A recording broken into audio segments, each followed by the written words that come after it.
Hello and नमस्कार दोस्तों। मेरा नाम है स्मृति। आज मैं आपका एडिटोरियल डिस्कशन लूँगी। आज सुमित सर नहीं आ पाए क्योंकि काफ़ी बच्चे कल रिज़ल्ट आने के बाद मिलने आए हैं एंड सर का काफ़ी अच्छा रिज़ल्ट रहा है। एक्चुअली मैं सर का रिज़ल्ट इसलिए बोल रही हूँ क्योंकि आप अगर रिज़ल्ट देते हो ना तो वो हमें लगता है कि हम टीचर्स का रिज़ल्ट है। तो काफ़ी टॉपर्स मिलने आए हैं उनसे, तो इसीलिए उन्होंने मुझसे बोला है कि आप डिस्कस कर लो एंड वो बहुत खुश भी हैं रिज़ल्ट से एंड एक्सपेक्ट करते हैं आगे भी आप सब लोग बहुत अच्छा रिज़ल्ट दोगे। तो आज हम इम्पॉर्टेंट आर्टिकल्स डिस्कस करेंगे। बहुत इंटरेस्टिंग भी आर्टिकल्स हैं related to feminisation of agriculture, फिर डिफेंस से रिलेटेड और रिजर्वेशन से भी रिलेटेड। तो बिना देरी करे हम डिस्कशन को स्टार्ट करते हैं। पहला आर्टिकल हम डिस्कस करेंगे about rights, justice, action for India's women farmer. 8 मार्च को हम इंटरनेशनल वुमेन्स डे बनाते हैं, तो ये आर्टिकल उसी से रिलेटेड है। इस आर्टिकल को आप जीएस पेपर 1 से ही नहीं बल्कि पेपर 2 के आईआर से, पेपर 3 के इकोनॉमिक्स से, एथिक्स से, ऐसे से सब से रिलेट कर सकते हो। इसमें जो भी डेटा, फैक्ट्स और जो भी इम्पॉर्टेंट चीज़ें होंगी सबको आप डायरेक्टली यूज़ करना। इनफैक्ट जब आप इंटरव्यू के बोर्ड में बैठे होगे ना तब भी ये आर्टिकल अपनी ही एक इम्पॉर्टेंस लेके आएगा। आपसे ऐसे क्वेश्चंस पूछे जाएंगे जो कि यहाँ के आपके जो डेटा रहेगा वो डायरेक्टली आप यूज़ कर सकते हो। ठीक है, तो चलिए हम स्टार्ट करते हैं। पहली बात ये है कि कॉन्टेक्स्ट क्या है। कॉन्टेक्स्ट के साथ साथ शुरुआती कुछ मिनट्स में मैं ये डिस्कस करूँगी कि हम पूरे आर्टिकल में हम डिस्कस क्या करने वाले हैं, जिससे आपका माइंडसेट एकदम क्लियर रहे कि भाई इस आर्टिकल में ये चीज़ें आने वाली हैं। ठीक है, तो स्टार्ट करते हैं हम। कॉन्टेक्स्ट है कि 2026 को हम international year of women farmer मना रहे हैं। अब सबसे बड़ी बात आती है कि भाई प्रॉब्लम क्या है। प्रॉब्लम है फेमिनाइजेशन ऑफ एग्रीकल्चर, यानी कि आदमी लोग जो हैं, मेन क्या कर रहे हैं, माइग्रेट कर जा रहे हैं सिटीज़ में। तो जो भी आपका फार्म का काम है वो कौन देख रहा है, औरतें देख रही हैं।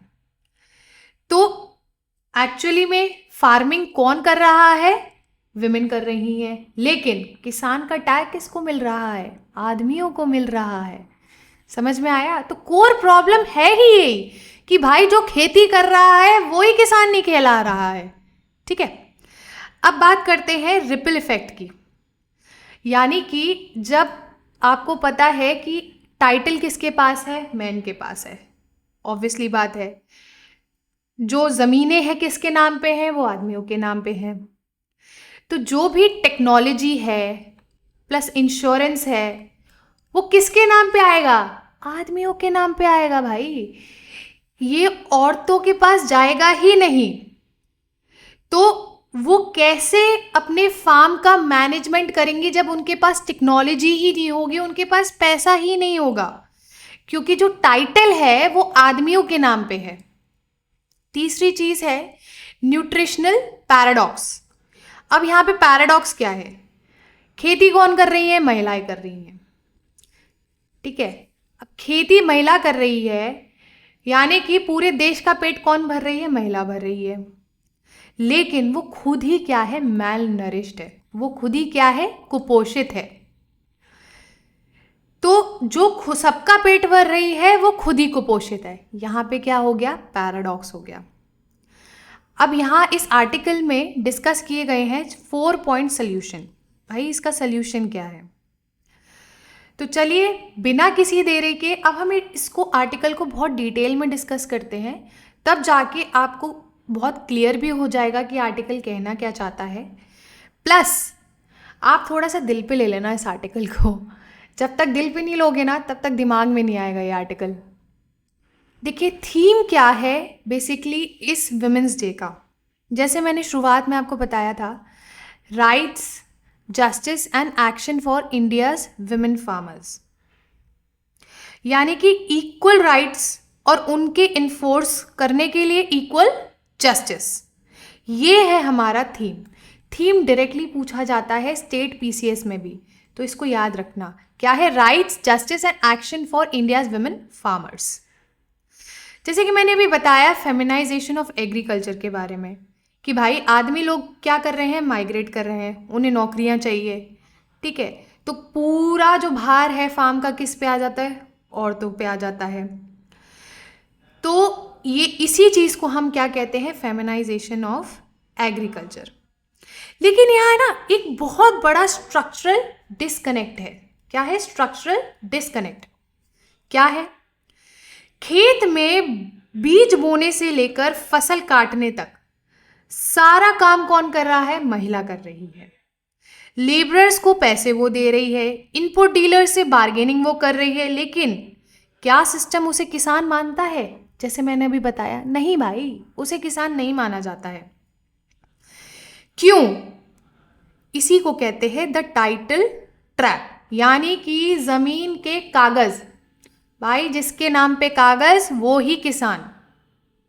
कानून कहता है बेटियों को बराबर हक दो।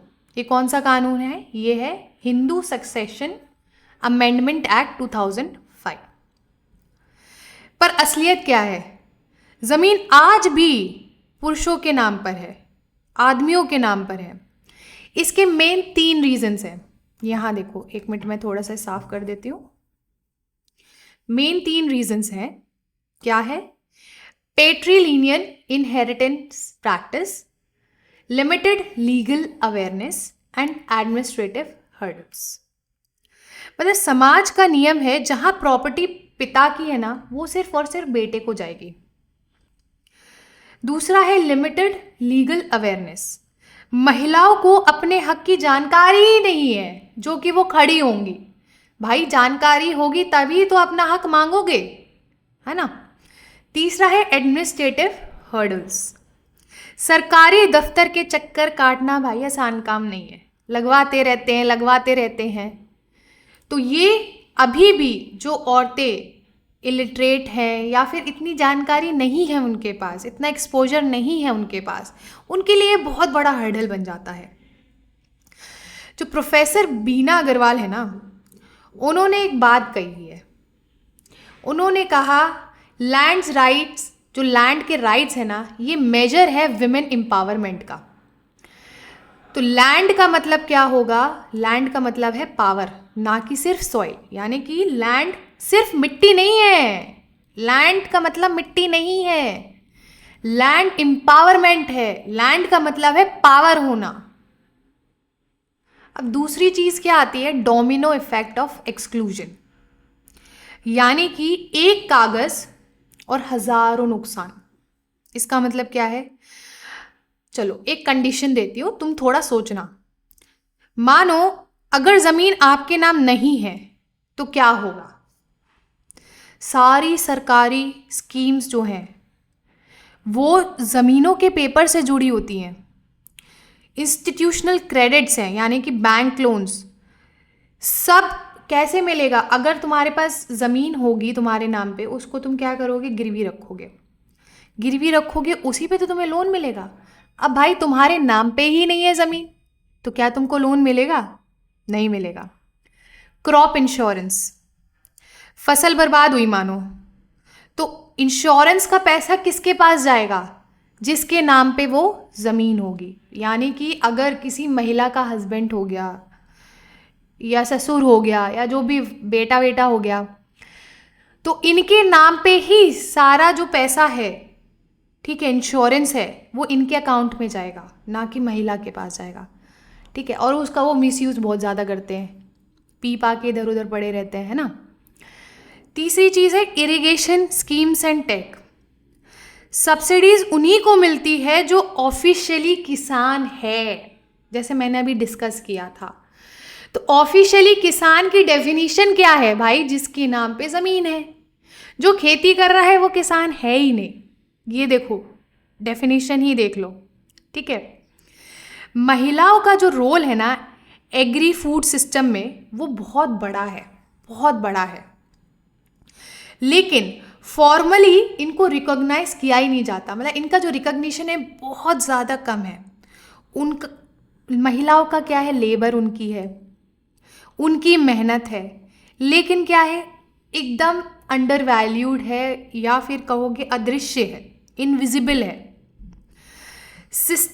सिस्टमैटिक एक्सक्लूजन है ना, वो यहीं से बिल्ड होता है, डेफिनीशन से ही बिल्ड होता है कि किसानी का जो टाइटल है वो आपने कैसे दिया है, ज़मीनों के पेपर के नाम पे दिया है, ठीक है।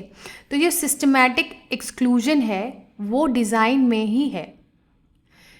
समझ में आया? अब अगली चीज़ क्या है? अगली चीज़ है nutritional paradox and double burden. ये पूरे आर्टिकल का ऐसा मान सकते हो बहुत दर्दनाक हिस्सा है, तो इसको थोड़ा सा ध्यान से सुनना। महिला पूरे दिन खेत में गधों की तरह काम करती है, ठीक है। इसे हम कहते हैं प्रोडक्टिव रिस्पॉन्सिबिलिटी, यानी कि वो ही बीज बो रही है, हार्वेस्ट कर रही है, सारी फार्म लेबर्स को मैनेज कर रही है। फिर बेचारी घर जाती है, खाना बनाती है, बच्चों को देखती है, उसको हम कहते हैं रिप्रोडक्टिव रिस्पॉन्सिबिलिटी। यानी कि प्रोडक्टिव रिस्पॉन्सिबिलिटी और रिप्रोडक्टिव रिस्पॉन्सिबिलिटी दोनों किसकी है? महिला की है। तो इसी को हम क्या कहते हैं? Double burden of work. इसके ऊपर से उनके पास ऐसी मशीन्स ही नहीं है, ऐसा टेक्नोलॉजी ही नहीं है जो उनका जो एक बर्डन है, काम है, कम कर सके। इस प्रॉब्लम को हम क्या कहते हैं? ड्रजरी, कठोर श्रम। यानी कि कोई भी मशीन नहीं है जो उनका काम कम कर सके, ठीक है। प्लस ये जो क्रैश वगैरह होते हैं ना, केयर इकोसिस्टम वगैरह, वो आपको भी पता है छोटी जगहों पे या फार्म्स वगैरह में अवेलेबल नहीं होते हैं, रूरल एरिया में। तो इसका रिजल्ट क्या होता है? ये जो इतनी प्रॉब्लम है डबल बर्डन की, इसका रिजल्ट क्या है कि जो अनीमिया है, ये मतलब जो जितनी भी विमेन हैं गांव में, उनको अनीमिया हो जाता है, यानी कि सीवियर हेल्थ इश्यूज। जो NFHS है, नेशनल फैमिली हेल्थ सर्वे, वो क्या कहता है? भारत में महिलाओं में अनीमिया की प्रॉब्लम एक साइलेंट इमरजेंसी बन चुकी है। Silent emergency, very important. Anaemia की जो प्रॉब्लम है वो साइलेंट इमरजेंसी बन चुकी है। अब ये एक भयंकर पैराडॉक्स हो गया है। क्यों? जैसे कि मैंने आपको बताया, जो औरत किसानी करके, मेहनत करके सबका पेट भर रही है, लेकिन वो खुद के बच्चे और खुद के पेट नहीं भर सकती, खुद ही को न्यूट्रिशनल जो डेफिशिएंसी है उससे बाहर नहीं निकाल सकती। तो ये एक पैराडॉक्स नहीं है तो फिर क्या है? लेकिन इसके जो कॉन्सिक्वेंसेस है ना, वो अच्छे नहीं है। जो इंटरजेनरेशनल मैल न्यूट्रिशन साइकिल है ना, वो ब्रेक नहीं हो पाती है। अब आप पूछोगे मैडम ये साइकिल है क्या? देखो, अगर माँ कुपोषित है तो ऑब्वियसली बात है बच्चे का भी वेट कम रहेगा। वेट कम होगा तो प्लस स्टंटिंग हो जाएगी। स्टंटिंग मतलब हाइट नहीं बढ़ेगी बच्चे की। तो बच्चा इसी मतलब माँ कुपोषित, बच्चा कुपोषित, फिर आगे भी कुपोषण चलता रहेगा, तो ये साइकिल ना कभी टूटेगी ही नहीं। अब आप कहोगे कि मैडम इसको काउंटर करने के लिए या इसको एड्रेस करने के लिए सरकार ने PDS निकाली है जहाँ पे अनाज सस्ता मिलता है। हाँ भाई, निकाली है, लेकिन जो PDS की जो स्कीम है ना, ये सिर्फ गेहूं और चावल तक ही है। इसमें दाल हो गई, फल हो गई, वेजिटेबल्स हो गए या फिर प्रोटीन, ये सब इंक्लूड ही नहीं होते हैं। इनकी डेफिशिएंसी हमेशा ही रहेगी, समझी? तो इसी को हम क्या कहेंगे? पैराडॉक्स भी कहेंगे, प्लस इंटरजेनरेशनल मैल न्यूट्रिशन साइकिल कहेंगे। प्रॉब्लम्स आपको समझ में आ गई होगी। अब हम बात करते हैं सॉल्यूशंस की। जो MS स्वामीनाथन है ना, उन्होंने 4 C's के बारे में बोला है फॉर विमेन इन एग्रीकल्चर। पहला है conservation, cultivation, consumption and commercialisation. तो ये डायरेक्ट उन्होंने एक सल्यूशन दिया है 4 C's करके, ठीक है। प्लस जो ऑथर हैं Soumya Swaminathan and Elizabeth Fair, इन्होंने भी 4 प्रायोरिटीज़ दी हैं। 4 प्रायोरिटीज़ दी हैं, यानी कि सल्यूशन दिया है इस जो प्रॉब्लम का, जो प्रॉब्लम हम फेस कर रहे हैं ना फेमिनाइजेशन ऑफ एग्रीकल्चर में, तो उसको डिकोड कर मतलब उसको सॉल्व करने के लिए 4 प्रायोरिटीज़ हैं। पहला क्या है? रीडिफाइनिंग फार्मर्स, यानी कि किसान है कौन, इसकी डेफिनेशन को पॉलिश करो थोड़ा सा। मतलब जो पॉलिसी है ना, उसमें महिला किसान की विजिबिलिटी लाओ, सबसे बड़ी बात है। डेटा जेंडर, जो डेटा है आपका जेंडर डिसएग्रीगेटेड होना चाहिए, यानी कि पुरुषों का अलग डेटा होना चाहिए और महिलाओं का अलग होना चाहिए। नेशनल पॉलिसी फॉर फार्मर्स की जो डेफिनेशन है, यानी इसमें ना फार्मर की अलग से डेफिनेशन है, उसको लागू करो। इस डेफिनेशन के हिसाब से किसान वो नहीं जिनके पास ज़मीन है, किसान वो है जो खेती का काम करता है, जो बार बार मैं बोल रही हूँ, ठीक है। इसमें और भी चीज़ें इंक्लूड हो जाएंगी, जैसे लैंडलेस लेबर्स इंक्लूड हो जाएंगे, टीनेंट फार्मर्स इंक्लूड हो जाएंगे, तो इनका भी नाम आप किसानी में आ जाएगा कि भाई ये लोग भी किसान हैं। दूसरी प्रायोरिटी क्या है? सिक्योर लैंड राइट्स, यानी कि यहाँ पे इन्होंने बोला है कलेक्टिव्स की बात करो, ज़मीन और एकता। इनहेरिटेंस जो लॉ है ना, वो सिर्फ बेटे को ना जाए, वो जॉइंट स्पाउसल टाइटल्स को मिलना चाहिए, यानी कि पत्नी और पति दोनों के नाम पे होना चाहिए ज़मीन। इसको बढ़ावा दो। महिलाओं के नाम पर घर ज़मीन लेने पे इंसेंटिव्स दो, खूब दो, जिससे इस चीज़ को प्रेरणा मिले। एक मॉडल है, आप सब ने सुना होगा, केरला कुडुम्श्री मॉडल। इसमें ना औरतें इकट्ठी होके मतलब समूह बनाती हैं, तो उनकी जो बार्गेनिंग पावर है ना, वो बहुत बढ़ जाती है। तो वो पंचायत की ज़मीन लीज पर लेके फार्मिंग कर सकती है, ठीक है। तो अपने हाथ पे उन्होंने पूरी पावर ले रखी है। इसको आप कोड कर सकते हो। थर्ड प्रायोरिटी क्या है? Nutrition sensitive agriculture. खेत से थाली तक का पोषण, खेत से थाली तक का पोषण, यानी कि राशन सिस्टम जो है आपका पीडीएस, उसको भाई इम्प्रूव करो। पीडीएस में न्यूट्री सीरियल्स, यानी कि मिलेट्स हो गए, श्री अन्न हो गया, दालें हो गई, प्रोटीन हो गया, इन सबको इंक्लूड करो। सरकार छोटी महिला किसानों से सीधे सब्जी और दाल खरीदे, इसे आंगनवाड़ी और मिड डे मील में यूज़ करें, ठीक है। किचन गार्डन्स और विमेन सीड बैंक्स को प्रमोट करो। जब महिलाएं खाना उगाती हैं तो वो परिवार को भी पोषण देती हैं। तो इससे जो आपका जो प्रॉब्लम हो रही थी न्यूट्रिशन की, वो सॉल्व होएगी, ठीक है। डबल बर्डन कम होएगा। चौथी प्रायोरिटी है टेक एंड एक्सटेंशन एक्सेस, यानी कि ज्ञान और तकनीक। भाई ऐसी सस्ती मशीनें बनाओ ना जो उनका श्रम कम कर सके, यानी कि ड्रजरी कम हो सके उनकी, ऐसी सस्ती मशीनें बनाओ, ठीक है। सर्विसेज जो हैं आपको उसको एक्सटेंड करो, यानी कि महिलाओं तक पहुंचाओ, जैसे कॉल सेंटर्स हो गए आपके, ट्रेनिंग हो गई, महिलाओं तक ले जाओ उन्हें मार्केट के बारे में बताओ, उन्हें डिजिटल ज्ञान दो, वेदर अपडेट, क्रॉप सिलेक्शन, सब कुछ दो उनको। डिजिटलाइजेशन का फ़ायदा उन्हें भी मिलना चाहिए, वरना और जो कनेक्शन है, कनेक्टिविटी, वो उन तक पहुंचाओ, उन्हें ट्रेनिंग दो भाई, वो बढ़िया इस्तेमाल कर सकें इस चीज़ का। समझ में आया? तो ये 4 प्रायोरिटीज़ हैं, इसको ध्यान रखना। अब बात करते हैं हम कंक्लूजन की। अगर हमने इन महिलाओं को उनके राइट्स और नॉलेज और इंस्टीट्यूशनल बैकिंग दे दी, तो MSSRF रिसर्च के अकॉर्डिंग क्या है, वो कहती है कि ये ही महिलाएं क्लाइमेट रेजिलिएंट, बायोडाइवर्सिटी रिच और न्यूट्रिशन सेंसिटिव एग्रीकल्चर की मेन ड्राइवर्स बनेंगी। तो जो मार्च 8 है ना, अपना 8 मार्च सिर्फ एक सिंबॉलिक दिन नहीं है।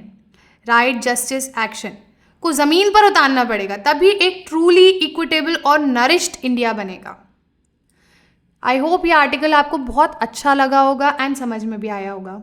अब हम चलते हैं हमारे सेकेंड आर्टिकल की तरफ। नेक्स्ट आर्टिकल है हमारा रिजर्वेशन वर्सेस अफर्मेटिव एक्शन से रिलेटेड।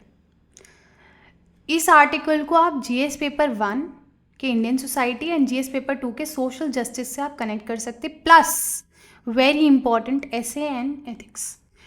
एसे एंड एथिक्स पे क्यों फोकस डालती हूँ मैं? क्योंकि कई बच्चों को फोबिया हो जाता है एसे और एथिक्स से कि मैडम कंटेंट नहीं मिलता है।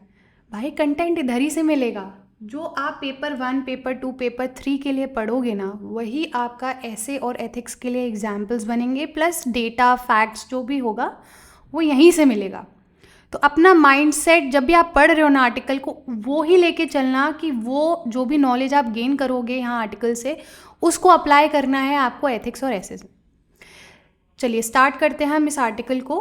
पहले मैं छोटा सा ब्रीफ कर देती हूँ कि एक्चुअली ये आर्टिकल में हम डिस्कस क्या करने वाले हैं। हम डिस्कस करने वाले हैं विक्टिम कार्ड नैरेटिव, कि जो रिजर्वेशन मांगते हैं क्या उसको हम विक्टिमहुड कह सकते हैं। दूसरा है अंबेडकर की कोर पॉलिसी, यानी कि स्लेवरी वर्सेस अनटचेबिलिटी, ये दोनों सेम है या अलग हैं। तीसरा है, फिर हम लोग थोड़ा सा डेटा को एनालाइज करेंगे, US versus India.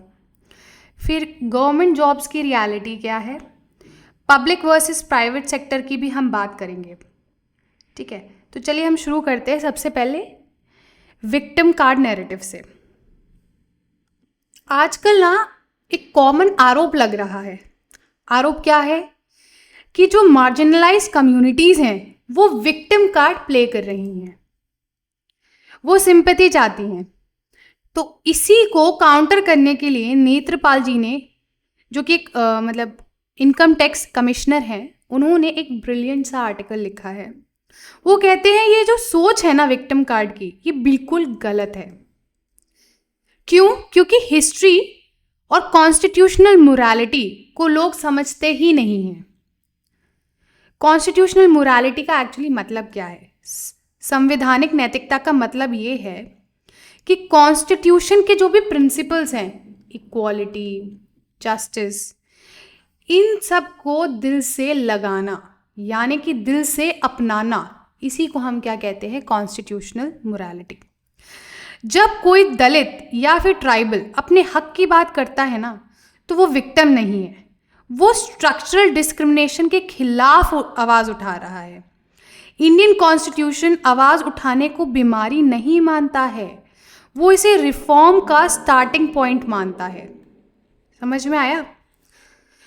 Assertion is not weakness. लोग समझ लेते हैं कि वो विक्टिम है, इसीलिए वो हक मांग रहा है, but assertion is not weakness. ये डेमोक्रेसी में प्रॉपर पार्टिसिपेशन का एक बहुत बड़ा सिंबल है। दूसरी चीज क्या है? दूसरा है Ambedkar insight on slavery versus untouchability.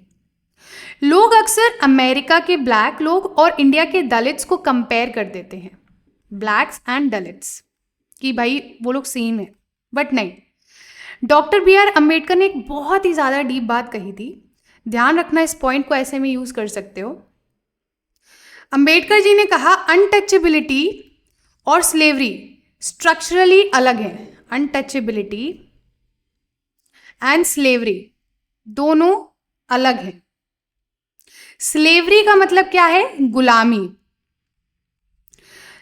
पर उसमें एक थ्योरेटिकल चांस था कि एक स्लेव जो है वो आज़ाद हो सकता है। लॉ चेंज हुआ, स्लेवरी ख़त्म हुई। फेडरिक डॉगलस, जिसको आप जानते हो, वो आज़ाद हुए, पढ़ लिख गए। पर अगर हम बात करते हैं अनटचेबिलिटी की, या छुआछूत कहते हैं जिसको, ये ग्रेडेड इनइक्वालिटी है, यानी कि एक सीढ़ी की तरह है, एक लैडर की तरह है, जहाँ पे आप फंस गए हो बीच में, ना ऊपर जा सकते हो ना आप नीचे जा सकते हो। ये सिस्टम सोसाइटी, रिलीजन और इकोनॉमी डीपली घुसा हुआ है।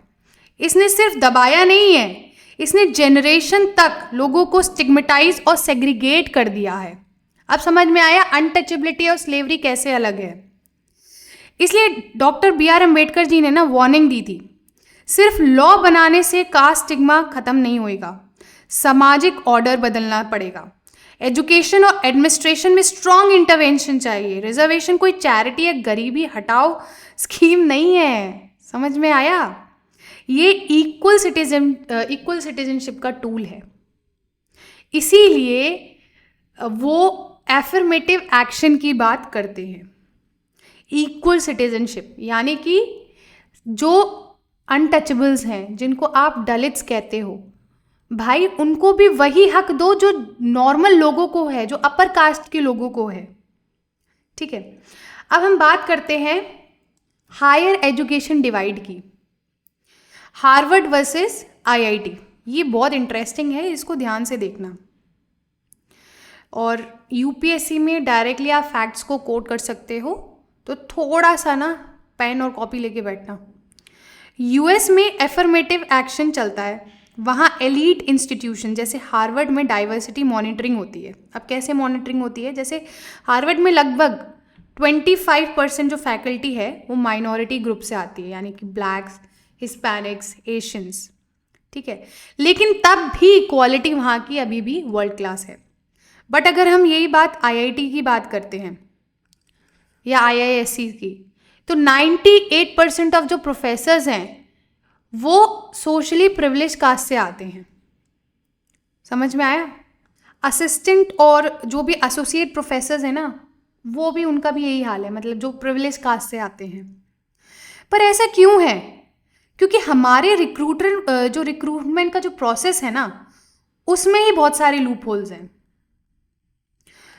पहली बात, अगर हम लूप होल्स की बात करते हैं या फिर हम रूट कॉजेस की बात करते हैं, उसमें आता है रोस्टर कॉम्प्लेक्सिटी।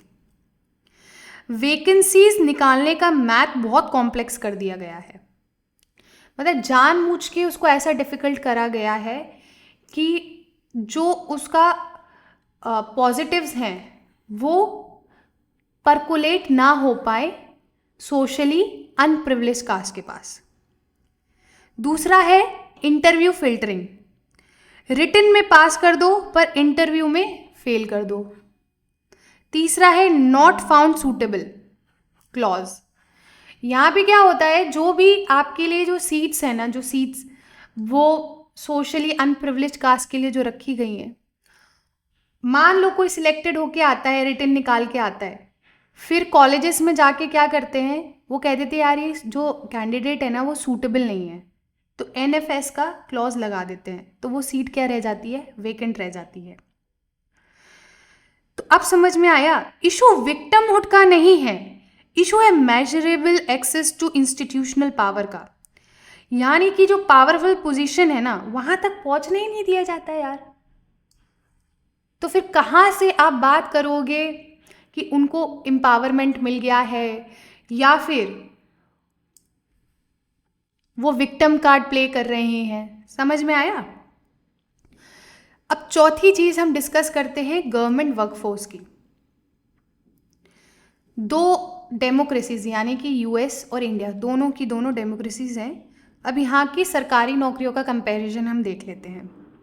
यूएस का डेटा क्या कहता है, वहाँ वाइट की पॉपुलेशन 61% है, फेडरल जॉब्स में उनका शेयर 59% है, यानी कि एकदम बैलेंस्ड, ऑलमोस्ट बैलेंस्ड।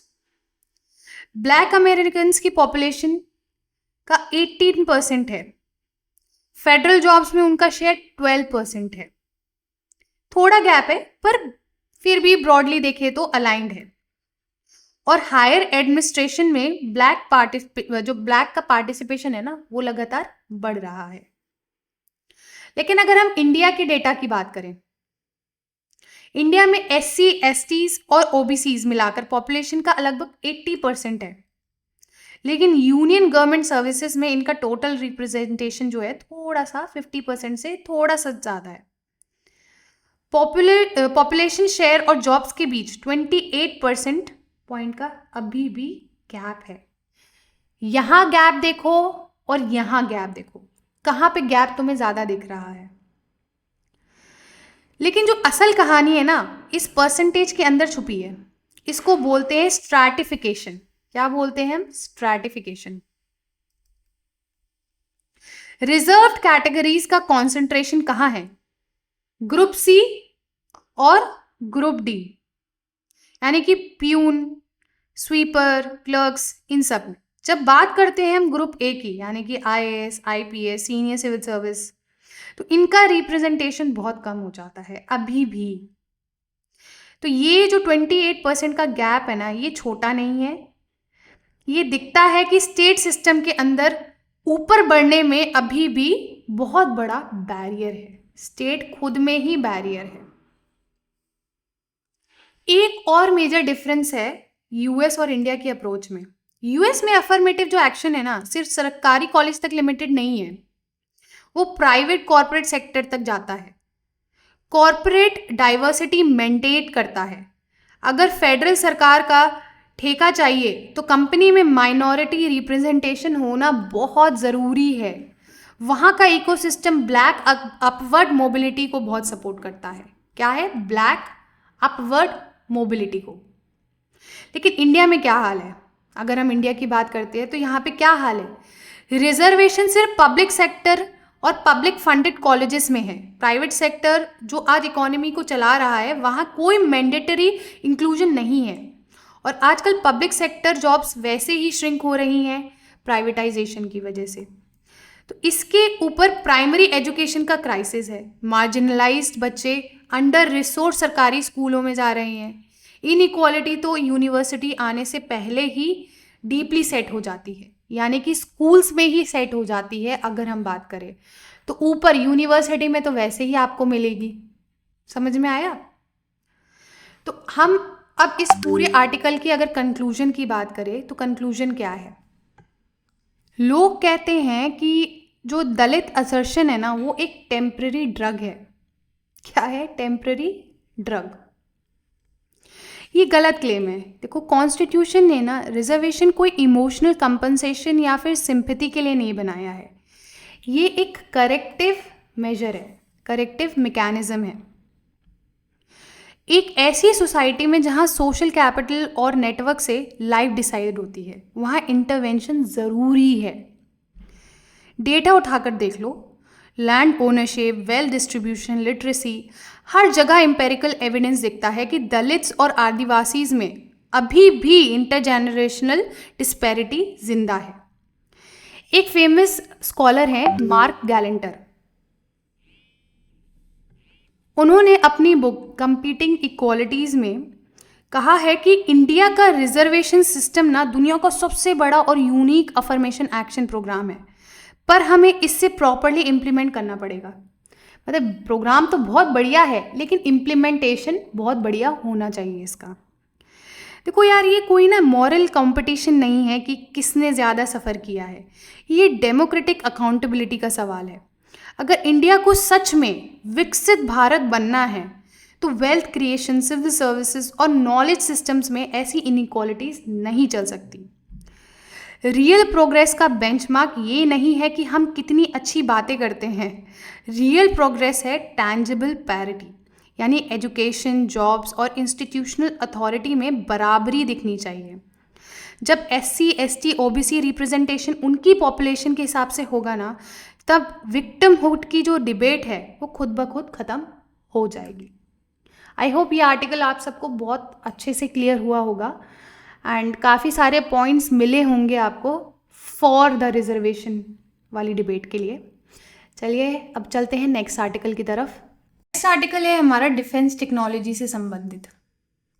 जैसा कि हम सब जानते हैं कि दुनिया बदल रही है और ये जो युग है ये end of rule based order है। जैसे कि 1945 के बाद क्या हुआ था, शांति वाला दौर आ गया था, पीस, है ना। बट उसके बाद जैसे अभी ईरान पे अटैक हुआ है, ये इसका प्रूफ है कि जो शांति वाला दौर था वो ख़त्म हो गया है और दुनिया अब वापस 20th सेंचुरी वाले माइट इज राइट वाले ढर्रे पे आ गई है। अब वॉर्स इंटरनेशनल लॉ से नहीं बल्कि टेक एज शिप्स और फाइटर स्क्वाड्रॉन से जीती जाती है। US और चाइना की भी जो अग्रेसिव टेक रेस है वो चालू है। दोनों ही अपने अच्छे खासे बजट को, मतलब जो बजट है वो डिफेंस में इन्वेस्ट कर रहे हैं। US का डिफेंस बजट $1 ट्रिलियन टच कर रहा है, जो कि नेक्स्ट 9 देशों के बराबर है। और चाइना इंडो पैसिफिक रीजन में हेजेमोनिक बन चुका है और चाइना का जो डिफेंस बजट है वो अकेला 22 देशों के बराबर का है। अब यहाँ पे इंडिया की क्या पोजीशन है और इंडिया को क्या करना चाहिए, हम ये भी डिस्कस करेंगे। देखो, MM जोशी जी की जो कमेटी है उन्होंने बोला था कि 2014 से जो इंडिया की जीडीपी है या इंडिया का जो जीडीपी है वो 2% पे टिका हुआ है, यानी कि 2% trap theory MM Joshi ji की कमेटी ने बताई थी। तो इससे क्या प्रॉब्लम आ रही है? इससे मेन प्रॉब्लम यही है कि हम डिफेंस में अच्छा खासा अलॉटमेंट नहीं कर पा रहे हैं, जिसकी वजह से आर्म्ड फोर्सेस की मॉडर्नाइजेशन में क्राइसिस आ रही है। एग्जाम्पल क्या है? देखो, एग्जाम्पल अगर हम बात करें एयरफोर्स की, तेजस का प्रोडक्शन स्लो है और 5th जनरेशन फाइटर फाइल्स में अटका हुआ है। नेवी की बात करें, सबमरीन प्रोजेक्ट 75 आई और अब 77 जो है डिले हो रहे हैं, जबकि चाइना की शिप बिल्डिंग स्पीड यूएस से भी तेज है। और आर्मी की अगर बात करें, आर्टिलरी और सर्वेलेंस मॉडर्नाइजेशन बहुत ज़्यादा धीमा है।